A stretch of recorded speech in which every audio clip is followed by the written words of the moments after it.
Dan and I had a pretty ugly custody fight, and he lives in NY while we live in TX. Over the years, Dan has unsuccessfully tried to get Jack to move in with him. It wasn't easy to fight him off since he is a very successful lawyer. Jack is a pretty popular kid in school. His friends on the wrestling team came up with a prank for him to ask a heavily autistic girl who had a crush on him to the prom as a joke and for him to show up wearing a gorilla suit. Jack originally said no, but the wrestling team actually raised a fund which got to be somewhat north of $800 for him to do it, and they paid for the gorilla suit. Jack agreed. If it matters, this is very out of character for him. After the prom, I was looking around on Instagram and saw pictures of him in the gorilla suit and was surprised that he didn't take his girlfriend Jess. After reading the comments, I learned what happened. To say I was furious doesn't even do it justice. I woke Jack up as soon as I saw it and screamed at him until my lungs gave out. Then when Tom heard what was going on, he joined in. Tom and Jack have never gotten along. I can't prove it, but I suspect Jack's father Dan has a hand in that. Jack told Tom, "Fuck off, I'm talking to my mother." So we took away all of Jack's electronics, his phone, and we had paid for a car for his graduation present. Because of his prank and disrespect to Tom, we instead gave it to Alyssa. We also forced him to give us the $800 plus, and we gave it to his date and made him write a letter of apology. He was also grounded for a month, and we canceled his 18th birthday party. When Jack's birthday cake, there was a knock at the door. It was Dan, and he had suitcases. Tom said, "What is this? The custody agreement says you don't get him on this birthday." Dan just looked past Tom and said, "Hey kid, I'm here for the jailbreak." He then pointed at a Mustang and said, "Hope you like Fords. You can practice driving your new car on a road trip back to NY. Let's take a detour to NOLA." The two of them were laughing, high-fiving and backslapping, and they just ignored us as we tried to intervene. The only time Dan acknowledged me was to look me in the eye and say as cold as ice, "Checkmate." And for Jack to yell as they were driving off, "Fuck off, Tom." Since then, Jack has gone totally no contact with me. He talks a little bit to Alyssa, and from the little he does tell her, he's doing well, and Dan is giving him the royal treatment, bringing him to steakhouses, Yankees games, and just giving him outright cash. It has been almost a year, and I'm going crazy thinking I've lost my son. So AITA. Edit. I see there is a little confusion here about whether Alyssa is my bio daughter or stepdaughter. She is my stepdaughter. We really have a mother-daughter relationship, to the point where it doesn't even occur to me to call her my steph. At the risk of understatement, Jack never warmed to Tom the same way. Note from me. Edit. People have pointed out I should have provided more context regarding OOP's comment section. I didn't originally think this was necessary, but it's clearly been told to me that was wrong. I can't remake this thread, but I can add what I feel are relevant comments. On thought process behind the punishment, he never really got into that much trouble and is largely a good kid. He'd sometimes get into fights, but that all cleared up a few years ago. We'd usually just ground him and make him do extra chores, and that was enough. But it didn't come up a whole lot. Recently, it was maybe grounding him for a weekend here or there for a badly blowing curfew, be home at 11 and he rolls in at 12:45. I can't say I had a fully formed plan on what the discipline would be for the prank alone, since it all kind of happened at once, but to me at least, the big thing was the prank, and telling Tom to fuck off definitely mattered, but was small potatoes compared to that. But less so to Tom, for obvious reasons. On Dan, OOP's ex-husband, and his motivation. There is some truth here. I wasn't very kind to Dan when the marriage broke down, and could have been more equitable with custody matters in the divorce, which created a lot of bad blood from Dan's side. As much as I'd like to agree that I just have to wait for Dan to get sick of throwing money at Jack, I can't deny that Dan actually does pretty well by Jack, and also that he likely isn't going to be running short on money anytime soon. I spent every day with Dan for so many years and know that man very well. He is an extremely calculating man. His exact thought process was that he saw the perfect opportunity to take his son back after years of feeling slighted through the divorce process, and then hit with everything he had. It worked. Dan always plays the long game, just like I'm sure he's going to play the long game to keep things the way they are. More on Dan. As much as I'd like to demonize Dan, and there are a lot of things I can really say about him, he does truly love Jack and has really wanted custody for a long time. If it was simple gamesmanship, I think he wouldn't have been so brutal about it. He truly feels I stole his son. On the extent of the punishment and Jack's relationship with Tom, stepfather. The story with Tom was that my son just never respected him as any kind of authority figure. Even as a young child, if Tom would tell him to do something, he'd tell Tom that he was just a rude guest in his house. I can't prove it, but I have to think Dan had a hand in it. How else would Jack know that it was my money from the divorce that bought the house and that Tom was broke? Also funny you mention about my son calling Dan with his side of the story. I have no idea how he did that. I had his phone locked away for 2 weeks when that happened. I suspect that his GF Jess somehow had a hand in it even though he was barred from seeing Jess.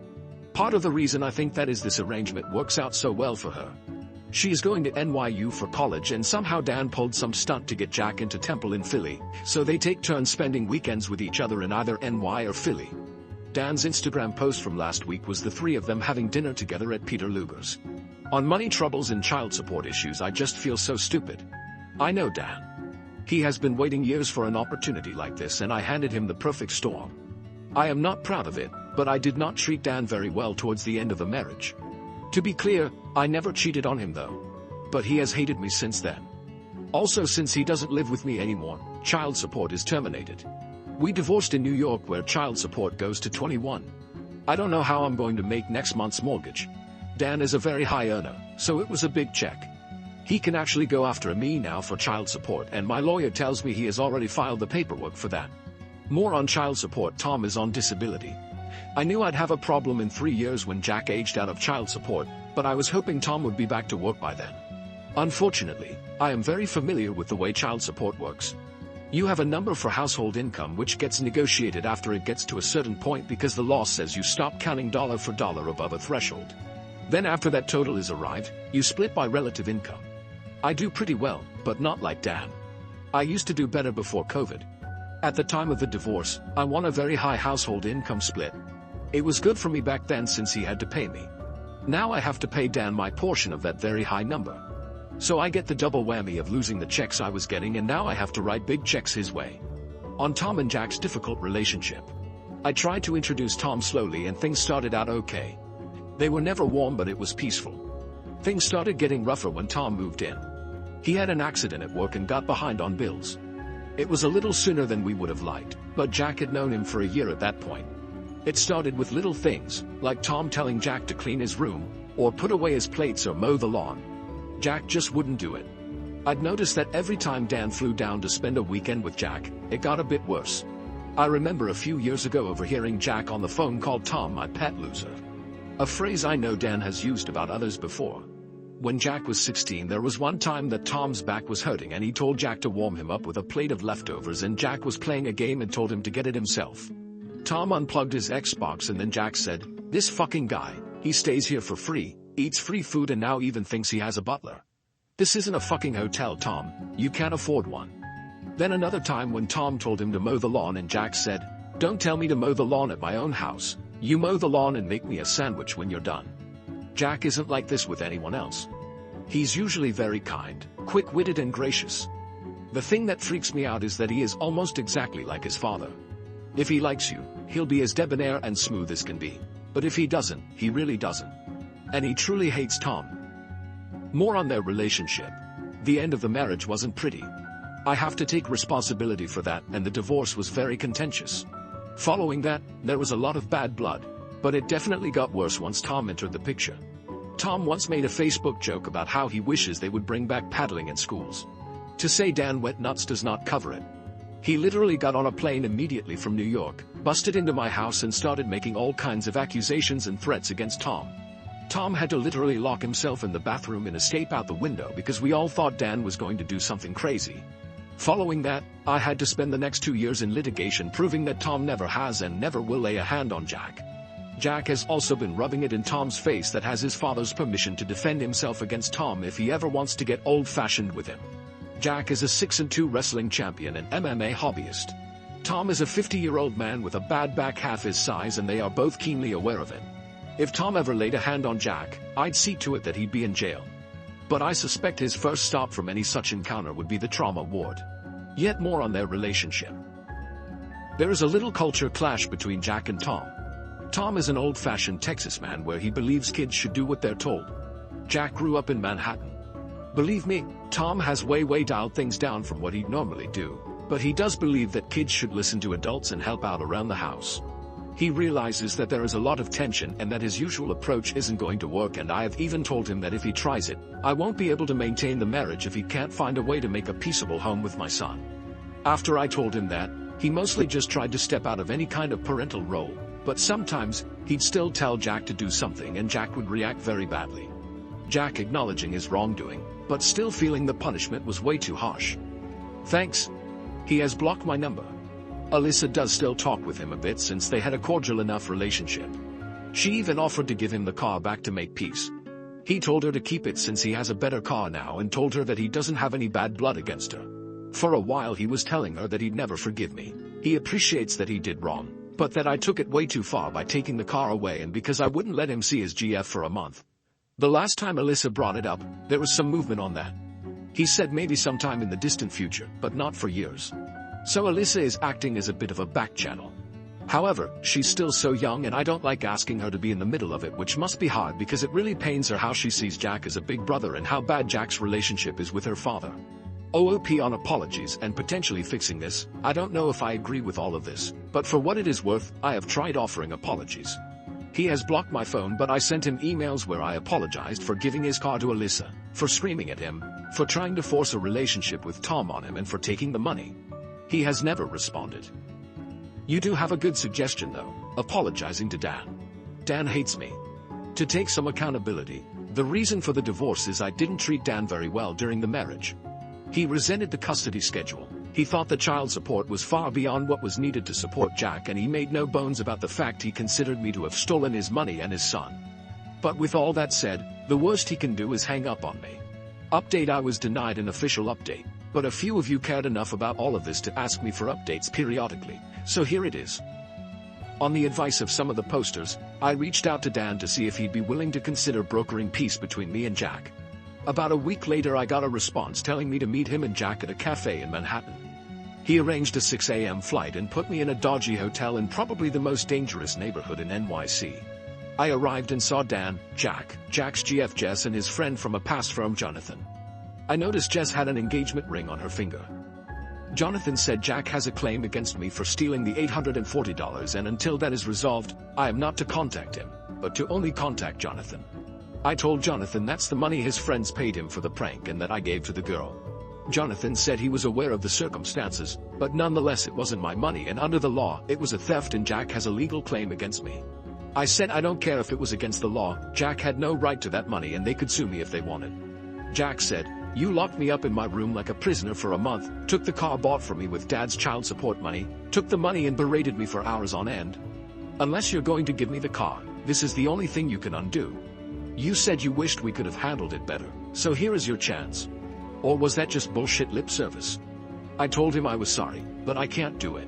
Jonathan then gave me a cease and desist letter telling me to not contact Jack and to address all communication to Jonathan. Then Jack and Jess left and I asked Dan if he could talk for a minute. I asked him if he brought me there to humiliate me, and he said actually no he didn't. He brought me so I could humiliate myself. He'd actually worked very hard to get Jack to the point where he'd be open to talking to me again if I were willing to back down just a little. But since he knew that if I had to choose between my indignation and my own son, that I'd choose my indignation every time just like I did in our marriage. I asked him why he'd put us all through that. He said it was because a part of him wondered if I'd ever learn to pick love over anger. He bet his future that I wouldn't when he divorced me. So he had to see for himself how it actually turned out after all these years later. I asked him if Jack was just a pawn in his game. He said no, if I actually would have picked Jack he'd be with me now and there would have been nothing anyone could have done to stop it. But instead, my indignation over a stranger was more important to me than learning to move on with my own son. I asked him what about the girl? He then said, "I hope she'll be a wonderful daughter to you since you lost a son for her." I told her I don't know the girl. So then he said sounds like a bad trade, and left. Also, I'm apparently not invited to Jack's wedding. At this point I posted thanks for posting the update. I'm a little confused why you weren't willing to pay the money. These are some quotes from comments you said earlier. If you lose your only child, nothing else really matters. I didn't understand that before. Hopefully you never do. On if you would be willing to divorce Tom to get Jack back. If I had to, yes. Truthfully, that's kind of been falling apart anyway, and the only reason I haven't divorced him is because I don't want to lose Alyssa. I should never have touched the car. I should have just grounded him, insisted on the apology, and maybe also made him hand over the money. Losing a relationship with a child is a hell of a thing. It is like death. I hate what he did, but there is nothing worth losing a child over. I lost my son for that girl who I don't even know. Exact words were high road, low road, I don't care. Whatever wins. The irony is that now I'm sitting where he was, except worse. I'd do anything for him back.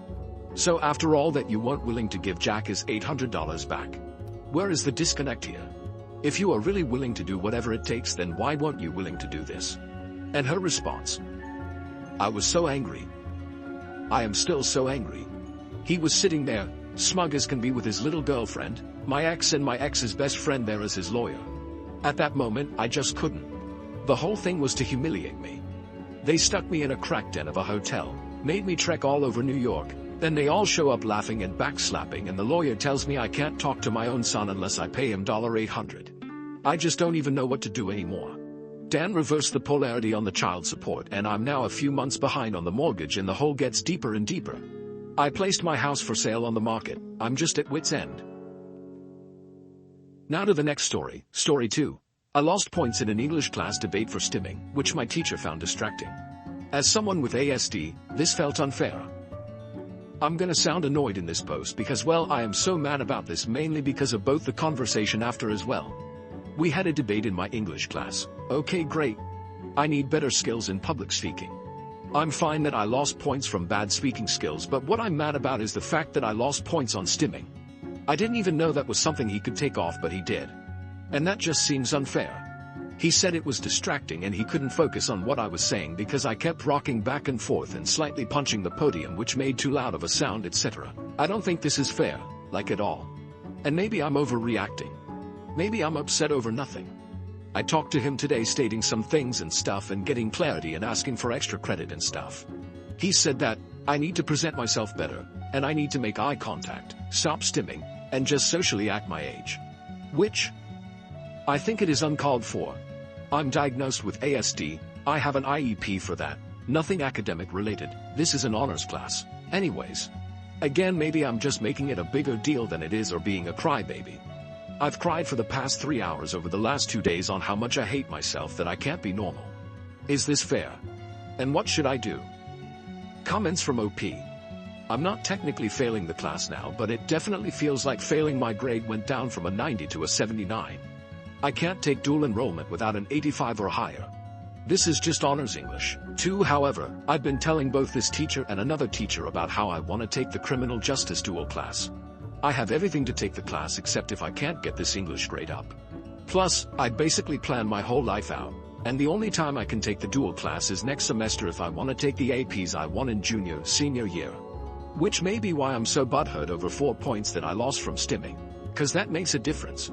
Even if it's small, it was 50% public speaking / 50% actual research topics. He actually said my arguments were really good, I used good sources, and I explained things well, but my public speaking part killed the grade. I lost points on poor presentation overall. So for example, poor eye contact, speaking clarity, repeating sentences, which I also am annoyed about because I repeated one because I was stumbling over my words. However, 4 points to an already poor grade is a lot. My teacher took off points for stimming. Update. Posted on November 27, 2023. I posted a post about 10 days ago discussing how my English teacher took points off my presentation during a debate because of stimming. So I thought I should update you guys on what occurred after. For one, I discussed it with my teacher on my own. I wrote an extra credit proposal, which he granted. I ended up getting a 5-point extra credit assignment over Thanksgiving break. I had to tell a speech to my family about the importance of gratitude and what it means to me. Secondly, I talked to my dad and stepmom, which they both not the happiest. We ended up talking to him. While he won't change my grade for the major, he is giving me a chance to make up for minor grades. If I do some extra work, etc., 2 minor grades will become 100s. My teacher took points off my debate for stimming. Update to the update. Posted on December 18, 2023. First and foremost, I brought my grade up from a 78 to a 90. I know that grades aren't everything, but honestly I can't be more excited about this. I also got a 100 on my state EOC, which I know probably had a huge curve, but still. I was extremely nervous about it. Secondly, we ended up adding stimming onto my IEP. The person who does my IEP was annoyed that we even had to specify it since she thought it was common sense. Lastly, the teacher got to talk about the importance of inclusion in his classroom and also to better understand some neurodiversity disorders in better detail. That yours truly helped, right, since mental disorders and psychology is one of my special interests. Anyways, that's about everything that has happened. My last day of school was Friday, meaning I am officially done with this teacher for the rest of my high school career, and I can happily say, I am very excited to not have to deal with him anymore. Edit, y'all. This was an English class, not a debate class. Specifically English 2 honors. Probably should have mentioned that. Thank you for watching. If you haven't subscribed yet, please do so and hit the notification bell to stay updated with more shocking real-life stories happening around you.